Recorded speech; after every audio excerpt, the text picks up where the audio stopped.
Yeah, my experience with Anamkara retreats has been impeccable, to say the least, so far. I waited a long time to do ayahuasca. I had felt like I had needed the right calling to it.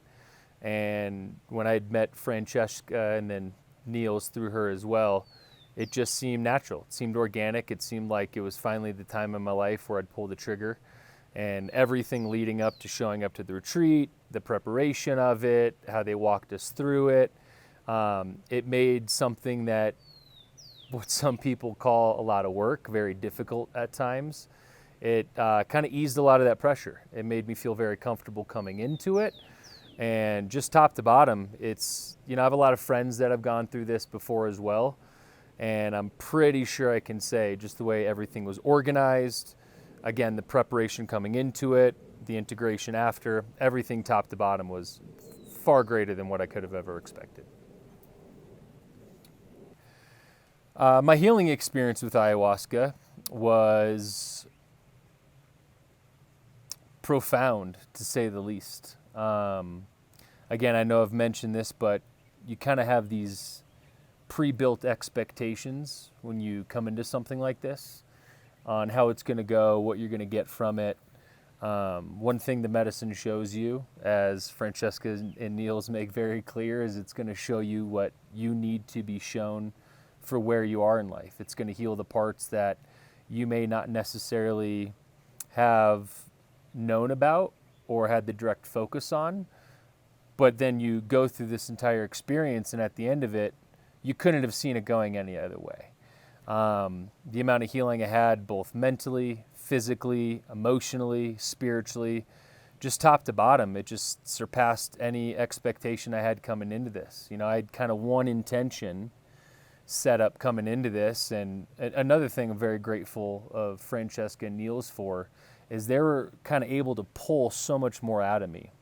Instead of coming in with this like limited mindset and belief system of what I'm able to heal and what I'm able to even make happen in a week, 4-ceremony period, they were able to really like claw deeper and help me pull out so much more than I could have expected. Which again, I'm going to use the word, which is what made this so profound. The maestros. If you haven't noticed or can't see, I've pretty much integrated myself into their culture because the maestros were just incredible, man. I mean, just even not speaking their language, having a couple meals with them a day and sitting in ceremony, they feel like family. I mean, there's really no other way to put it. The amount of love I have for them and I know that they have for me is indescribable in ways. You just, when you get to the end of the treat, you look at them and they have these ear-to-ear grins and smirks on their face where they know what they did to you and you're starting to realize what they did to you. And it's like at the beginning of it, these ikadoses that they sing to you, they don't mean much. You don't really understand them. You understand that, it's them speaking to the medicine and there's a whole flow and a structure to this thing, but it doesn't really register. And by the end of it, it's the most beautiful song that you've ever heard. And you hear these ikadoses like speaking to your soul in such a way that, and that is part of what that healing process is. And for the maestros to be, all family, there's so much power in that shows you the power of connection and love and community in itself that is healing in its own way. I looked into a lot of different ayahuasca retreats before sort of stumbling upon this one and making the decision that this was going to be the one for me. And I guess the reason I not pulled the trigger over so many years is a lot of these places come off as commercial, I guess, is a bit of a way to explain it. You have, typically only 2 maestros working with you. Sometimes most of the times they're not related. Sometimes they don't know each other. They're just kind of like, here's my work schedule. I'm at this retreat for this amount of time. And then you meet Olga, Tanya, Americo and Gabrielle, and it's like they're just this superhero team, man. They just flood in with this energy and this light that you walk it. Your fear going into this is lessened because you instantly have this trust in them that they know what they're doing with the medicine, and if I can trust in them, I know that the end result's going to be exactly what I'm looking for. The retreat venue was breathtakingly beautiful. Francesca sent us a bunch of pictures coming into it, and I'd show a bunch of friends kind of like bragging, like, look, dude, look at this place I'm going to. And then you actually get here, and those pictures don't do it justice. I mean, these grounds are breathtaking. Every single one of the rooms, doesn't matter where you are, has mountains or trees or flowers or just the artwork and the architecture. Everything about the place is just, you're kind of captivated in this naturey scenery that kind of puts you at ease. And my first day here, I was really struggling with that detachment from society. Like, oh no, I'm not going to read emails for a week and like talk to people and put my phone down. But then you get in this serene environment and it just kind of brings you to a level of calm. So that was my first impression, is just the beauty of the place was breathtaking. The food, the dieta coming into this was not the easiest for me because given kind of a bland and out of the box from what I typically eat, I'm not getting super creative with recipes, and I was kind of pissed coming into it because I'm like, all right, I'm going to do all this difficult plant medicine work and I have to eat like shit still.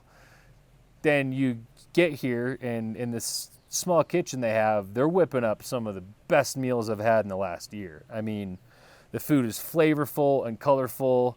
I can't remember a single time we had the same meal, which in itself is awesome to experience, right? You're already going through so much. You don't want to think about eating some food you don't want to eat. So different soups and teas and juices and fruits and tacos and chicken, I mean, fish, on and on. There's just a wide variety of food that made also not eating dinner every day during the ceremony days a little bit easier to digest, no pun intended. That the two meals that we had were so great that it just made it a much better experience. So yeah, the property itself, phenomenal. My room was incredible. It was comfortable. I had my own shower, a big bed, plenty of my own space. I didn't feel like I was in some cramped hotel room. And then obviously the food and everything else, it was again, way exceeded my expectations. Would I recommend Anamkara? If everything else I talked about isn't in itself the biggest recommendation, I will drag people here. I can't honestly see and we were talking after our last ceremony, I was talking to a couple people I went through this with, and I can't, after going through this, and again, you never want to play the game where you're comparing, but I have a lot of friends who have gone through other retreats, and just hearing their story, although they may have had a similar experience with the ayahuasca itself, the healing modality in itself, at the end of the day, everything else around it was nothing like what I got to experience here. The sense of care that Francesca and Niels are around 24 hours a day for anything we need. The amount of care in the ceremony they gave. I went through some brutal stuff, and if Francesca and Niels weren't there to like pick me up and carry me through this and let me know I was safe and it was okay, I'm not sure if I would have gotten the same healing out of this that I might otherwise have not gotten if they weren't who they were. So I can't, moving forward, I know ayahuasca is going to be a big part of my life, kind of regardless. Time frames, who knows? But I can't see myself going through anybody else at this point. I mean,